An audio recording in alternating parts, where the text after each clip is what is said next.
តោះបងប្អូនចូលរួមទៅលេងបនកឋិនទាំងអស់គ្នា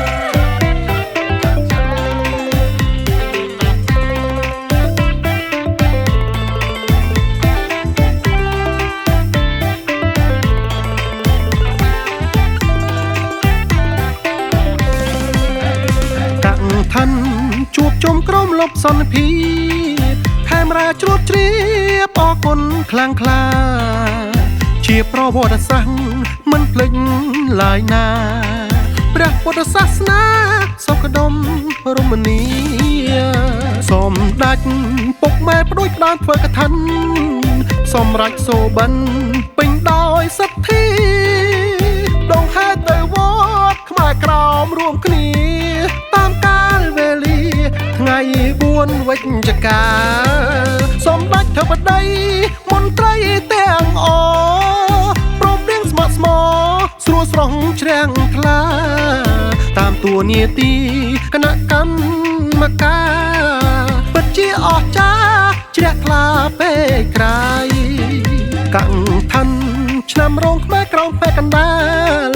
ចងចាំគ្រប់កាលទាំងប្រុសទាំងស្រីខ្មែរឈាមតែមួយស្ទួយគុណដំឡៃ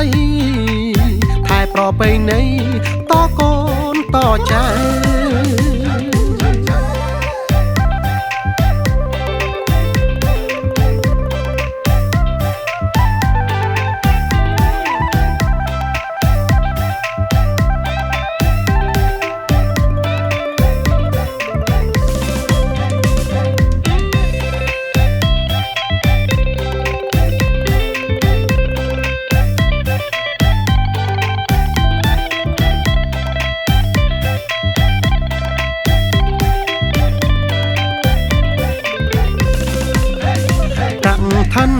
ជួបជុំក្រុមលប់សន្តិភា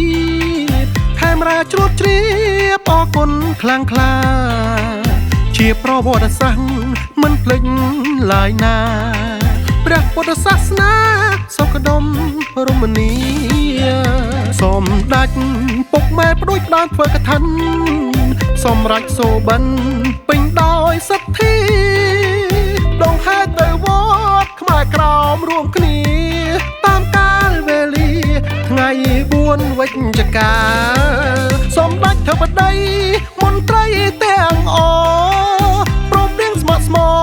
ស្រួលស្រស់ជ្រាំងថ្លាតាមតួនាទី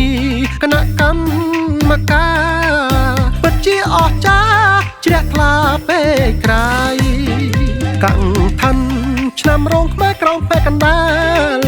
ចងចាំគ្រប់កាលទាំងប្រុសទាំងស្រីខ្មែរឈាមតែមួយស្ទួយគុណដំឡៃថែប្រពៃណីតកូនតចៅ